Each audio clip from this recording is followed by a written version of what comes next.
Related question, I think, Velas, would be the open banking. And looks like it got started in UK, but Australia has taken a lead in that direction. And with the consumer data right legislation in place, I was reading some statistics like from 2020 it got launched, and by 2023, some 200 institutions got accredited on the open banking ecosystem. So how do you see the overall landscape changing, how it's going to help the consumer, and how the Bank of Sydney is going to leverage this open banking ecosystem, which is being promoted by the government? So how do we see the benefits coming forward? So open banking was brought to Australia a few years ago when we saw the experience of what was starting to happen in the UK with open banking. And so the philosophy behind open banking is that it's the customer's data, and they've got a right to use that data for whatever they want to.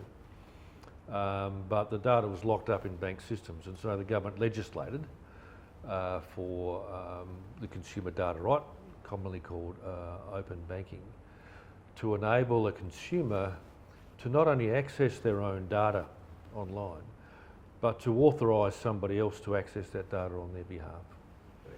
And so every bank in Australia is required by law to enable customers to see their own data, open banking.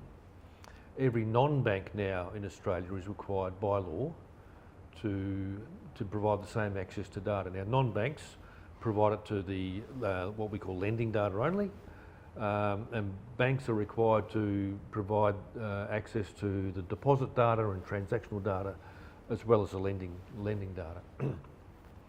Now, originally, the thought was that people would use that data to get cheaper and better banking services, but the way it's evolved is that people are now using that data to make their lives easier.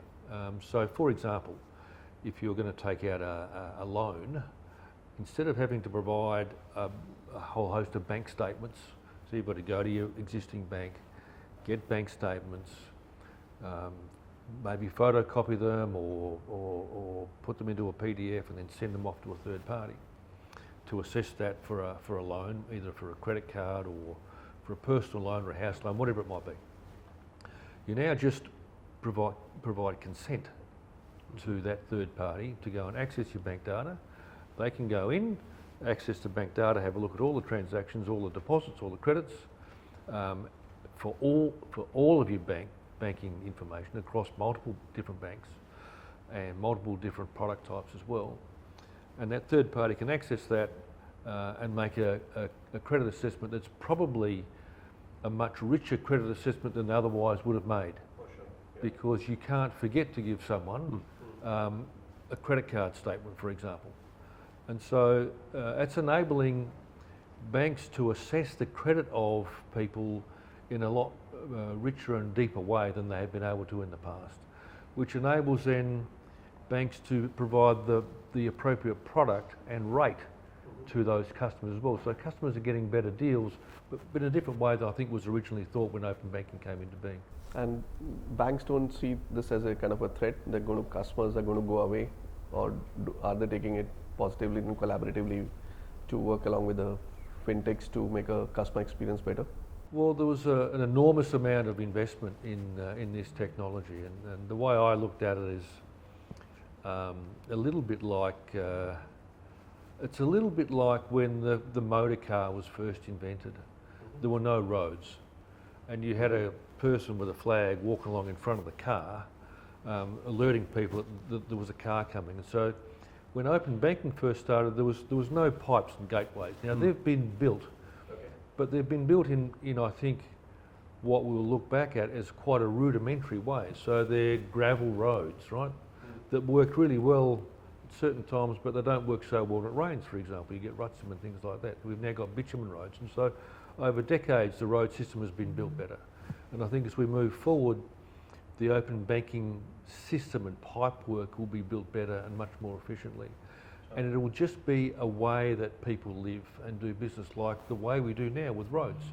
If you go back 120 years, we didn't have roads the way we do now, but we couldn't imagine living without them now.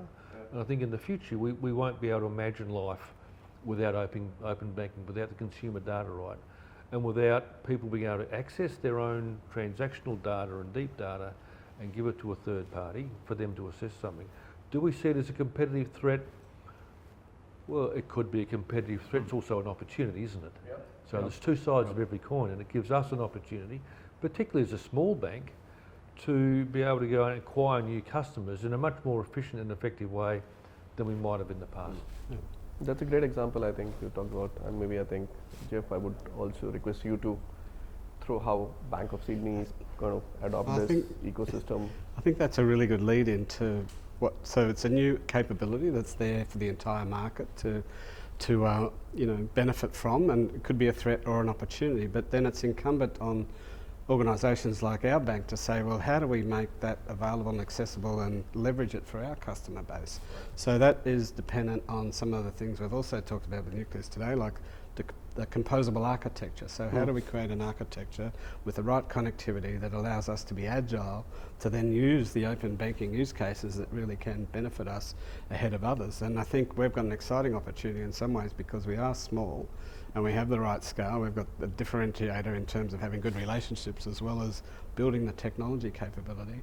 And then we can use open banking as part of our product offering once we actually get this integration operating the right way. So if you're a very large bank with many monolithic technology stacks, you will always have friction in that process, but I think we can unwind a lot of that friction working with our partners and leveraging this open banking capability.